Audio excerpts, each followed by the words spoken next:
अस्सलाम वालेकुम, welcome back to Iqra Waqas vlogs. मैं हूँ इकरा और ये है वकास और हम जा रहे हैं पाकिस्तान।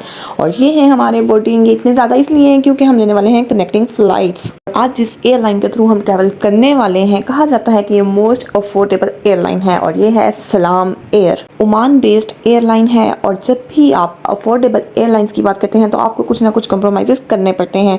आप connecting flight Dubai to India भी ले सकते हैं और दुबई टू पाकिस्तान भी ले सकते हैं। तो जो मेरे बहन भाई इंडिया जाना चाहते हैं या पाकिस्तान जाना चाहते हैं वो ये रिव्यू लाजमी देखिएगा। हमारा भी फर्स्ट एक्सपीरियंस है इस एयरलाइन के साथ, तो चलें साथ में ट्रैवल करते हैं। जल्दी से चैनल को सब्सक्राइब कर दें, वीडियो अगर अच्छी लगे तो लाजमी लाइक कीजिएगा और आप भी अपने ओपिनियंस और रिव्यूज़ शेयर कर सकते हैं इन द कमेंट सेक्शन। सबसे पहले जो बात समझने की है वो ये है कि अफोर्डेबल का मतलब फ्री नहीं होता। आपको फ्री में ट्रैवल नहीं करवाया जाएगा, जाहिर है कुछ ना कुछ चार्जेस लिए जाएंगे और आपको कुछ ना कुछ कॉम्प्रोमाइज़ भी करने पड़ते हैं।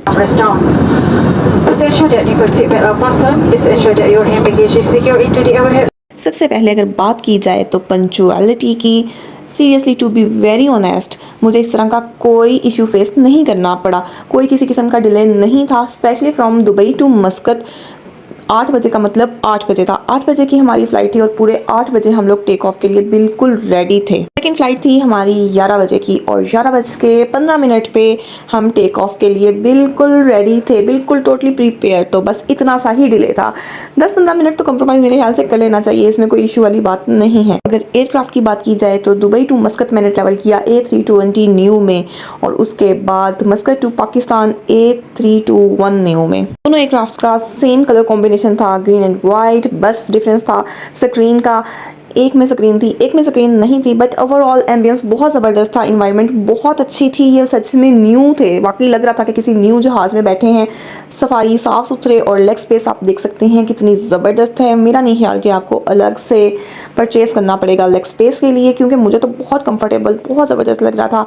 और सीटिंग भी ठीक थी, अच्छी थी, 3x3 की सीटिंग थी। लेकिन बहुत ओवरऑल ना मेरा एक्सपीरियंस बहुत अच्छा रहा एयरक्राफ्ट के हवाले से। कुछ चीज़ें होती हैं जो आपके सफ़र को कंफर्टेबल बनाती हैं और जिसका जैसा एक्सपीरियंस होता है वो वैसा ही शेयर करता है। तो मैं भी जस्ट अपना ओपिनियन शेयर कर रही हूँ। बात कर लेते हैं स्टाफ की। अच्छा, मैंने जब रिव्यूज़ चेक किए थे तो बहुत से लोगों की ये कंप्लेन थी कि स्टाफ अच्छा नहीं है, रूड है, ये है वो है, लेकिन मुझे इस तरह का कुछ भी फेस नहीं करना पड़ा। हम लोग फैमिली के साथ ट्रैवल कर रहे थे, स्टाफ बहुत अच्छा है। सीरियसली जो अरबी एक्सेंट है ना वो थोड़ा सा तेज़ है। जब आप वो इंग्लिश बोलते हैं या आपसे बात करते हैं तो थोड़ा सा तेज़ी से करते हैं, तो शायद लोगों को लगता है कि थोड़ा रूड है, लेकिन बिल्कुल भी रूड नहीं, बहुत फ्रेंडली इन्वायरमेंट थी। अब बात कर लेते हैं खाने की। तो जब भी आप बजटेड एयरलाइन में ट्रैवल करते हैं तो आपको कॉम्प्रोमाइज़ करने पड़ते हैं, जिसमें सबसे पहला कॉम्प्रोमाइज़ आपको अपने खाने पे करना पड़ता है। यहाँ खाना आपको परचेज़ करना पड़ेगा, फ्री में बिल्कुल नहीं मिलेगा। लेकिन ये खाना इतना महंगा था, इतना महंगा, सीरियसली छोटी छोटी चीज़ें भी बहुत ज़्यादा एक्सपेंसिव थी। ज़ाहिर है ओमान की करेंसी कहाँ जा रही है तो उस हिसाब से खाने का भी हिसाब था। लेकिन इसमें जो अच्छी बात ये थी कि वो कोई भी किसी भी कंट्री की करेंसी एक्सेप्ट कर रहे थे। आप उन्हें दिरहम में पे कर सकते हैं, PKR में पे कर सकते हैं, रुपीज़ में पे कर सकते हैं। आप जहाँ से भी ट्रैवल कर रहे हैं आपके पास जो भी करेंसी है आप वो यूज़ कर सकते हैं। और हाँ, आप क्रेडिट कार्ड भी यूज़ कर सकते हैं। हम लोगों ने बाय किया जी वाटर बॉटल और साथ कप केक, क्योंकि हम लोगों के पास खाना था। मुझे पता था कनेक्टिंग फ़्लाइट्स हैं, बहुत लॉन्ग ट्रैवल होने वाला है, तो मैं खाना लेके आई थी। आप भी लेके आ सकते हैं, कोई इशू वाली बात नहीं है। सेकेंडली, जब आप टिकट्स बुक करते हैं आप प्री ऑर्डर भी कर सकते हैं और डायरेक्टली भी उसी टाइम भी आप ऑर्डर कर सकते हैं। और इतना फ्रेश फूड था। यूजली लोगों को कंप्लेन होती है कि एयरलाइंस में, जहाज़ में हमें खाना अच्छा नहीं मिलता, लेकिन यहाँ पे खाना बहुत अच्छा था। और फिर शमीर तो आराम से सो गया और आप यहीं से अंदाज़ा लगा सकते हैं कि सीटिंग कितनी कंफर्टेबल है। अच्छा, मैंने इर्द गिर्द से भी पूछा था कि खाना फ्रेश है कि नहीं है, तो बाकी सबके रिव्यूज़ भी बहुत अच्छे थे।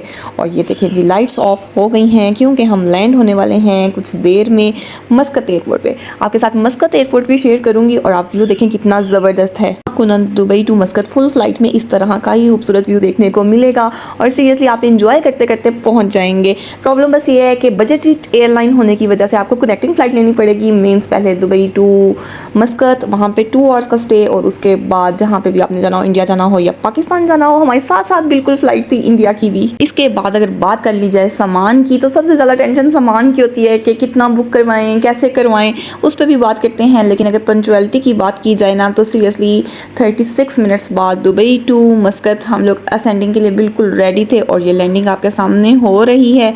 और ये वाटर बॉटल तो मैं अपने साथ लेके जाऊँगी, इतनी महंगी जो ख़रीदी है। अगर PKR में बात कर ली जाए तो 500 रुपये की ये वाटर बॉटल है जो आप देख सकते हैं। और बिल्कुल जहाज़ लैंड हो चुका है। अब मैं आपके साथ शेयर करने वाली हूँ मस्कत एयरपोर्ट। देखें कितना खूबसूरत एयरपोर्ट है, आपके 2 घंटे ऐसे झटपट गुजर जाएंगे, आपको पता भी नहीं चलेगा। 9 बजे हम लोग बिल्कुल यहाँ पे पहुँच गए थे, बहुत ही पंचुअल फ्लाइट थी, ऑन टाइम। सीरियसली जो लैंडिंग का टाइम था, जो डिपार्चर का टाइम था, सेम टू सेम वैसे ही सब कुछ हो रहा था। और मस्कत एयरपोर्ट पे लाजमी विज़िट कीजिएगा, बहुत ही खूबसूरत एयरपोर्ट है। छोटू सा एयरपोर्ट है लेकिन बहुत ही मैनेज, बहुत ही खूबसूरत। सीरियसली मुझे तो बहुत अच्छा लगा। जैसे दुबई एयरपोर्ट है ना, बहुत ज़्यादा रश होता है वहाँ पे, यहाँ पे बहुत ज़्यादा रश नहीं था। कनेक्टिंग फ़्लाइट्स वाले ही हमें नज़र आ रहे थे ज़्यादातर लोग, लेकिन बहुत ही खूबसूरत बना हुआ था। और बच्चों के लिए बहुत कुछ था। तो अगर आप फैमिली के साथ ट्रैवल कर रहे हैं ना, तो बिल्कुल भी आपने टेंशन नहीं लेनी। ऐसे झटपट आपके 2 आवर्स गुजर जाएंगे और उसके बाद आप अपनी होम कंट्री के लिए ट्रैवल कर सकते हैं। और ये देखें सिटिंग एरिया कितना खूबसूरत है। और मस्कत में हो और हमें गोल्ड ना नज़र आए, ये तो पॉसिबल ही नहीं है। ये देखें, आप एयरपोर्ट से ही गोल्ड बाय कर सकते हैं। ये कितने खूबसूरत डिज़ाइन है। सीरियसली मुझे तो बहुत प्यारा लग रहा था और मैंने तो सही अच्छे तरीके से सारा एक्सप्लोर किया। और कैसे 2 आवर्स गुजर गए मुझे तो पता भी नहीं चला। मस्कत एयरपोर्ट का टूर देते देते आपके साथ शेयर कर लेती हूँ सामान। अच्छा देखें, जब आप टिकट बुक करते हैं ना, उसके ऊपर लिखा होता है कि आपको इतना वेट अलाउ है। तो जब आप उससे एक्सीड करते हैं तो ज़ाहिर सी बात है प्रॉब्लम होती है। और यहाँ पे थोड़ी सख्ती होने की वजह से ज़रा ज़्यादा प्रॉब्लम होती है। तो आप कोशिश करें कि जितना आपको वेट अलाउ है आप उतना ही अपना बैग, अपना लगेज बनाएं, उससे ज़्यादा एक्सीड ना करें। और लोग इसी चीज़ पे इशू करते हैं कि हमारा सिर्फ 2 kg ज़्यादा था तो हमें उनने अलाउ नहीं किया। तो देखिए कितने पैसेंजर होते हैं, अगर वो सबको 2 kg अलाउ कर दें या 1 kg भी अलाउ कर दें तो बात कहाँ चली जाएगी। तो हमें भी एज आ पैसेंजर थोड़ा सा कंप्रोमाइज़ करना चाहिए।